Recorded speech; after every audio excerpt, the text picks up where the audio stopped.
Hi friends, welcome back to our channel. June 2వ తారీఖున కొన్ని నోటిఫికేషన్స్ రిలీజ్ చేయడం జరిగింది తెలంగాణ ప్రభుత్వం.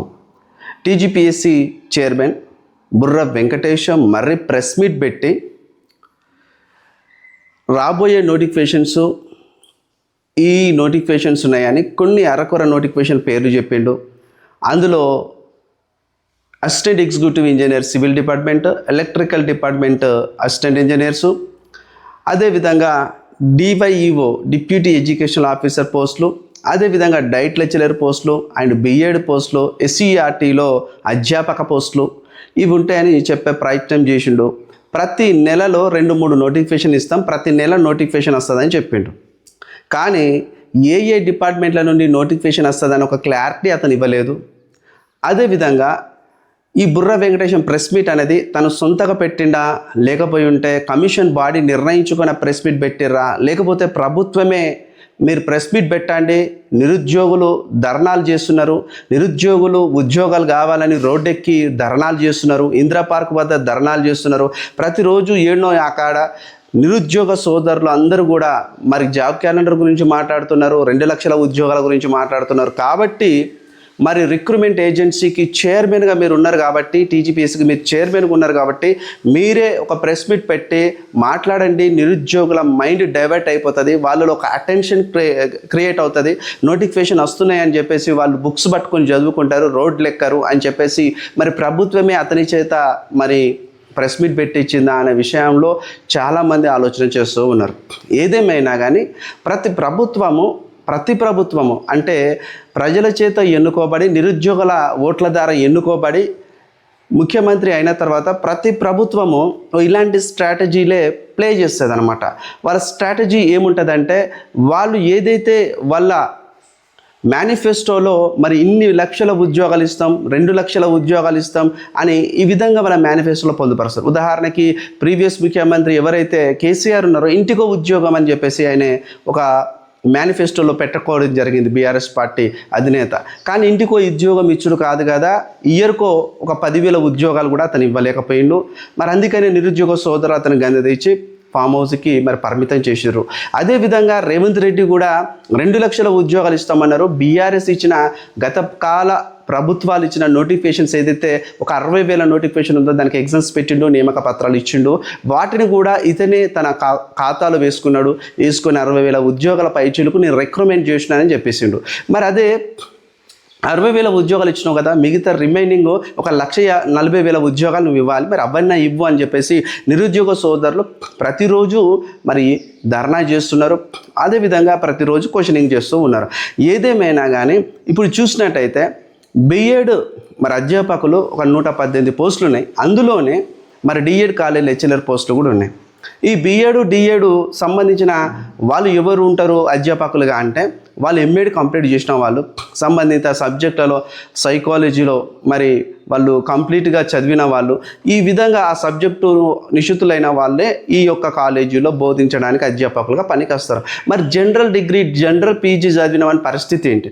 ఇప్పుడు ఉదాహరణకు ఎంటెక్ బీటెక్ చదివిన వాళ్ళు ఉంటారు, వాళ్ళు సివిల్ డిపార్ట్మెంట్లో లేకపోతే ఎలక్ట్రికల్ డిపార్ట్మెంట్లో చదివిన వాళ్ళు ఉంటే హాయిగా వెళ్ళి మరి అసిస్టెంట్ ఎగ్జిక్యూటివ్ ఇంజనీర్ పోస్టులకు అప్లై చేసుకోవచ్చు. దాని పర్టికులర్గా వేరే వాళ్ళు ఎవరు కూడా పోటీ పడడానికి వీలు లేని అంశం అన్నమాట.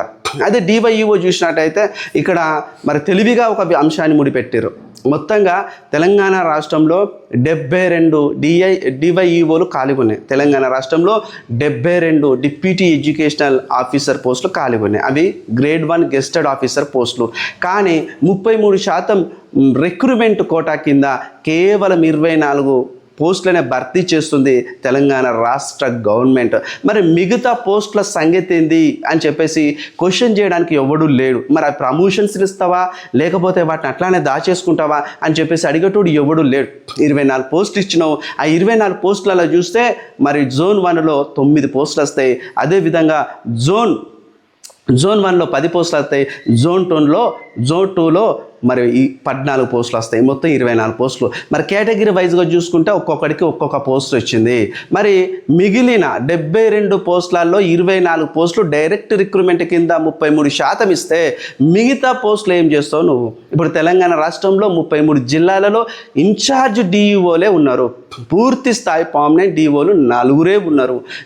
దీని ప్రకారంగా చూసుకుంటే మనకి ఇంకా 29 డిఈఓలు అవసరం ఉన్నాయి. మరి 29 డిఈఓలు లేరు. కొంతమంది డిప్యూటీ కలెక్టర్లకి బాధ్యత ఇచ్చారు, కొంతమంది కలెక్టర్స్కి బాధ్యత అప్పచెప్పారు, కొంతమందికి డైట్ కాలేజ్ ప్రిన్సిపల్స్కి, కొంతమంది బిఎడ్ కాలేజ్ ప్రిన్సిపల్స్కి మరి అదనపు బాధ్యతలు అప్పచెప్పే ప్రయత్నం అయితే జరిగింది. మరి పరిపాలన సంక్రమంగా జరగాలి, విద్యలో మరి భారతదేశంలో తెలంగాణ ముందంజలో ఉండాలి, అనుకున్న స్థాయి రిజల్ట్స్ రావాలి, అనుకున్న స్థాయిలో మరి డ్రాప్అవుట్ రేట్ తగ్గాలి, అనుకున్న స్థాయిలో ప్రాథమిక విద్య ముందుకెళ్ళాలి, అదేవిధంగా స్కూల్ స్టాండర్డ్స్ లెవెల్ పెరగాలి, విద్య అనేది ప్రతి ఒక్క పేదవాడికి అందించబడాలి. కేంద్ర ప్రభుత్వం పెట్టిన విద్యా పథకాలన్నీ కూడా మరి రాష్ట్ర ప్రభుత్వానికి చేరువవ్వాలి. వీటన్నిటికి మధ్య వారధి ఉండేది ఎవరు అంటే డిఈఓలు, డిప్యూటీ డిఈఓలు మాత్రమే. మరి వీళ్ళే లేనప్పుడు విద్య మరి అటకే కదా. అసలు విద్యా శాఖకే తెలంగాణ రాష్ట్రంలో ఒక మంత్రి లేడు, మరి రేవంత్ రెడ్డి ఆ మంత్రిగా ఉన్నాడు. మరి ఇలాంటి సందర్భంలో 72 డిఈఓలను డైరెక్ట్ రిక్రూట్మెంట్ కోట కింద నువ్వు భర్తీ చేస్తే అడిగటోడే లేడు. ఎందుకంటే ప్రమోషన్స్ ఇవ్వడానికి అర్హత పొందిన వాళ్ళు ఎవరు లేరు కదా. అక్కడ 72 మందిని ప్రమోషన్స్లో 24 పోస్టులు తీసేయంగా మిగిలిన పోస్టులు ఏవైతున్నాయో వాటికి ప్రమోషన్ ఇద్దామంటే దానికి సంబంధించిన క్వాలిఫికేషన్ ఉన్నవాడు ఎవడు లేడు. ఎందుకంటే అందరూ రిటైర్మెంట్కి దగ్గర వచ్చేసినారు. అక్కడ బిఎడ్ కాలేజీలో అసలు ఫ్యాకల్టీ లేదు, డిఎడ్ కాలేజీలో ఫ్యాకల్టీ లేదు. మొత్తంగా దరిద్రమైన పరిపాలన కొనసాగుతున్నదని ఇది ఒక శుభసూచకంగా కనిపిస్తూ ఉన్నది. ఏదేమైనా ఇక్కడ చూసినట్టయితే పోలీసు నిరుద్యోగులకు 16,000 పోస్టులతో నోటిఫికేషన్ రాబోతుందని చెప్పేసి మొన్నటి వరకు ఊదరగొట్టిర్రు. స్వయంగా డీజీపీ గారే మాట్లాడారు, మొన్న రిటైర్ అయిపోయిన డీజీపీ గారే మాట్లాడినారు. 16 నుంచి 18,000 పోస్టులు ఖాళీగా ఉన్నాయి, దాంట్లో ఒక 1000 నుంచి 1500 ఎస్ఐ పోస్టులు ఖాళీగా ఉన్నాయని చెప్పేసి మాట్లాడినారు. కానీ ప్రభుత్వం ఏం చేసిందంటే 16,000 ఉద్యోగాలు మేము ఎట్ ఏ టైం మొత్తంగా రిక్రూట్మెంట్ చేయము, ఫస్ట్ 5,000 పోస్టులను రిక్రూట్మెంట్ చేస్తామని చెప్పేసి మాట్లాడారు. 5,000 పోస్టులు రిక్రూట్మెంట్ చేయకండి అని చెప్పేసి నిరుద్యోగ సోదరులు నిన్న దిల్సుఖ్ నగర్లో నీల్ డౌన్ చేసి కళ్ళకు గంతలు కట్టుకొని నిరసన కార్యక్రమాన్ని వాళ్ళు ప్రదర్శించారు. 5,000 పోస్టులు తీసుకొని ముందర పెట్టుకుంటే ఎవడికి కూడా 33 జిల్లాలలో ఒక్క 10-15 పోస్టులు కూడా రావు. అందుకనే వేస్తే బల్క్గా ఒకటేసారి 15,000 పోస్టులు వేయండి. ఒక్కొక్క జిల్లాకు 1,500, ఒక్కొక్క జిల్లాకు 800 పోస్టులు వచ్చే అవకాశం ఉంటుంది. తద్వారా ఎంతోమంది నిరుద్యోగ సోదరులకి అవకాశాలు మెండుగుండి మరి ఉద్యోగం సాధించుకోవడానికి మరి బెటర్గా వాళ్ళు ప్రయత్నం చేస్తారన్నమాట. ఏదేమైనా ఏ ప్రభుత్వం వచ్చినా కానీ ఇలాంటి స్ట్రాటజీ ప్లే చేస్తుంది.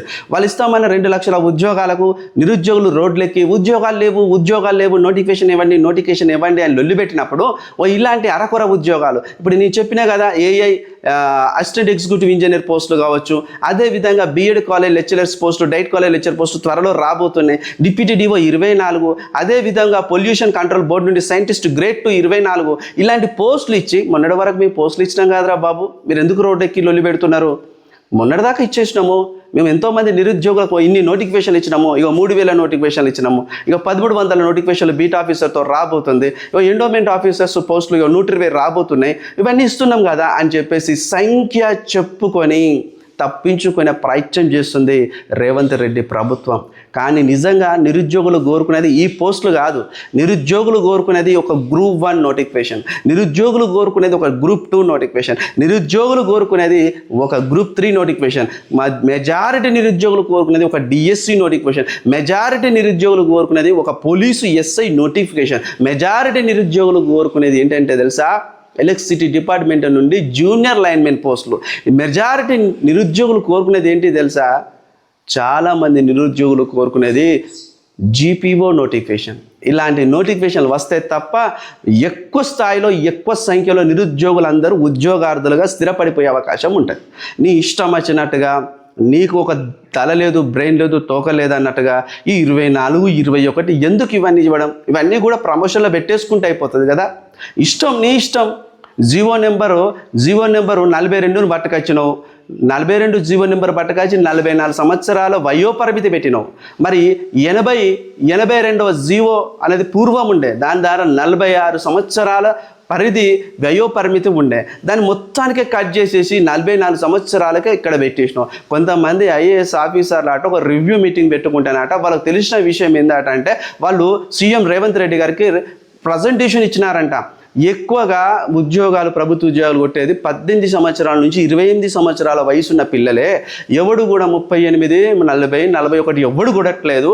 మొత్తం 100% మనం తీసుకున్నట్టయితే 99% ఏజ్ గ్రూప్ 18 నుండి 28 మధ్యలో కొడుతున్నారు సార్ అని దిక్కుమాలిన రిపోర్ట్ ఇవ్వడం వల్ల రేవంత్ రెడ్డి కూడా అరే నిజమే కదా, ఇంత తక్కువ ఏజ్ వాళ్ళు ఎక్కువ జాబ్లు కొట్టేస్తున్నప్పుడు వయోపరిమితి పెంచుకోవడం ఏం లాభం? ఈ వయోపరిమితి పెంచడం వల్ల కొద్దిగా తెలివి, జ్ఞానం, పరిణితికి చెందిన వాళ్ళు రోడ్లకి మరి పోస్టులు ఇవ్వండి, నిరుద్యోగులకు న్యాయం చేయండి, మేము మా ఏజ్ మరి బారైపోతుంది, మా ఏజ్ పెరిగిపోతుంది, మాకు నోటిఫికేషన్ ఇవ్వండి అని లొల్లిపెట్టే బ్యాచ్ అంతా ఈ 35 నుండి 40 సంవత్సరాల మధ్యలో ఉంది కదా.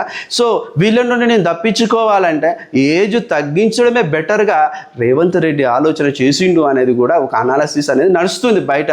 మరి నిజమా కాదా కామెంట్ బాక్స్లో మీరే తెలియజేయండి. మిత్రులారా, మళ్ళీ చెప్తున్నా, ఎక్కువ సంఖ్యలో ఉన్న నోటిఫికేషన్స్కు మీరు అప్లై చేసుకోండి. తక్కువ సంఖ్యలో ఉన్న నోటిఫికేషన్స్కు మీరు అప్లై చేసుకొని కష్టపడి ఓ 20,000 30,000 తెచ్చుకొని దాని మీద పెట్టేసుకొని ఓ యాప్లు గీపులు అని చెప్పేసి కొనేసుకొని మీరు చదివే ప్రయత్నం చేసినప్పుడు అది మీకు రానప్పుడు భంగపడకండి, బాధపడకండి. మీ ఆత్మస్థైర్యాన్ని దెబ్బ తీసుకొని మీరు బాధపడే అవకాశం మెండుగుంటుందని చెప్పే ప్రయత్నం చేస్తున్నా. ఎందుకంటే ఈ పొల్యూషన్ కంట్రోల్ బోర్డులో 21 పోస్ట్ ఎవరికి వస్తాయి? ఆ పర్టికులర్గా ఆ నోటిఫికేషన్లో ఆ క్వాలిఫికేషన్ ఉన్నోనికే వస్తుంది. ఉదాహరణకి ఇంకో విషయం నేను చెప్పబోతున్నా. డైట్ కాలేజ్ లెక్చరర్స్కి ఎంఏడ్ ఉండాలి, బిఎడ్ కాలేజ్ లెక్చరర్స్కి ఎంఏడ్ ఉండాలి, పీజీ ఉండాలి, బిఎడ్ కూడా ఉండాలి. అదేవిధంగా ఇక్కడ చూసినట్టయితే ఎస్ఐ కానిస్టేబుల్ వాళ్ళకి ఎత్తు శారీర దారుఢ్యం ఉండాలి, అదేవిధంగా ఇంటర్మీడియట్ పాస్ అయి ఉండాలి, అదేవిధంగా వాళ్ళకు మరి గ్రౌండ్ ఈవెంట్స్ కూడా ఉంటాయి. మరి అందులో మ్యాథ్స్, మరి జనరల్ స్టడీస్ 2 పేపర్లు ఉంటాయి. అది కూడా పర్టికులర్గా 28 సంవత్సరాలు ఉన్న ఏజ్ బిడ్డలే అది చేసుకోవాలి. ఇక ఉదాహరణకి మనం ఇక్కడికి వచ్చినట్టయితే డిప్యూటీ డిఈఓ పోస్ట్కి వచ్చినట్టయితే డిగ్రీ ఉండాలి, పీజీ ఉండాలి. పీజీలో ఒక సబ్జెక్ట్ వచ్చేసి బిఎడ్ చదివేటట్టు ఉండాలంట. అది ఉద్యోగం వచ్చిన తర్వాత వాళ్ళు బిఎడ్ చదువుకోవడానికి వెసులు పాటిస్తారంట. మరి 24 పోస్టులే కదా, మరి చదవచ్చు కదా అని చెప్పేసి మీరు అనుకుంటారు కావచ్చు అని చెప్తున్నా. కానీ దానికి అధికంగా పోస్టులకి పోటీ పడేటప్పుడు ఎవరు తెలుసా? మళ్ళీ గవర్నమెంట్ టీచర్సు, ఎవరు school assistant teachers, head masters వీళ్ళే వస్తారు. ఎందుకంటే వాళ్ళకు అవకాశాలు మెండుగుంటాయి అక్కడ. ఎందుకంటే వాళ్ళ యొక్క వృత్తిరీత్యా అది దగ్గరగా ఉన్న పోస్టు. ఇక మనలాంటి నిరుద్యోగులు పోటీ పడదామంటే పోస్టులు లేవు, పోస్టు తక్కువ ఉన్నా మరి పోటీ పడదామంటే దానికి సంబంధించిన సిలబస్ మార్కెట్లో లేదు. మరి మార్కెట్లో ఉన్నదాన్ని చదువుదామంటే సెకండ్ పేపర్ జటిలంగా ఉన్నది. మొత్తం సెకండ్ పేపర్లో 475 సబ్ యూనిట్లు ఉన్నాయి. 475 సబ్ యూనిట్లల్లో ఎవడు పర్టికులర్గా బోధించే ఫ్యాకల్టీ తెలంగాణ రాష్ట్రంలో దరిద్రంగా దారిపరించింది లేదు. అక్కడ ఆంధ్రప్రదేశ్లో ఉన్న డిప్యూటీ డిఈఓ సిలబస్ తీసుకొని కాపీ పెట్టుకోండి, తెలంగాణలో ఉన్న డిప్యూటీ డిఓ సిలబస్ కాపీ దగ్గర పెట్టుకొని చూడండి. సిమిలర్గా ఒక్కటి కూడా మీకు కరెక్ట్గా కనిపించదు. ఇది 100% నేను చెప్తున్నా. మీరందరూ ఇప్పుడు మొత్తంగా నిరుద్యోగిని జేబు దోచుకునే బ్యాచ్ బయలుదేరింది. యూట్యూబర్స్లా కొంతమంది పర్టికులర్గా మేము ఈ యాప్ క్రియేట్ చేసినాము, యాప్ కొనుక్కోండి, ప్రతిరోజు మేము ఆన్లైన్ టెస్ట్ పెడతాం తీసుకోండి, ఇదిగో మీకోసమే స్పెషల్గా బ్యాచ్ డిజైన్ చేసినాము, నేను మెంటర్గా పనిచేస్తున్నా. ఇవన్నీ నమ్మకండి భయ్, డబ్బులు ఊరికే రావు. మళ్ళీ నేను ప్రీవియస్ వీడియోలలో కూడా చెప్పిన డబ్బులు ఊరికే రావు. నిరుద్యోగులకి డబ్బు అంటే ఎంత అవసరమో చూడండి. ఒక చిరిగిన చొక్కైనా తొడుక్కో, ఒక మంచి బుక్ అయినా కొడుకో అని చెప్పేసి కందుకూరి వీరేశలింగం ఒక మాట మాట్లాడతాడు. ఆ విధానాన్ని మీ మైండ్లో పెట్టుకోండి. పైసలు ఊరికే రావు. ఒక మంచి బుక్ ఆఫ్లైన్లో కొనుక్కోండి, ఆన్లైన్లోకి వెళ్ళకండి.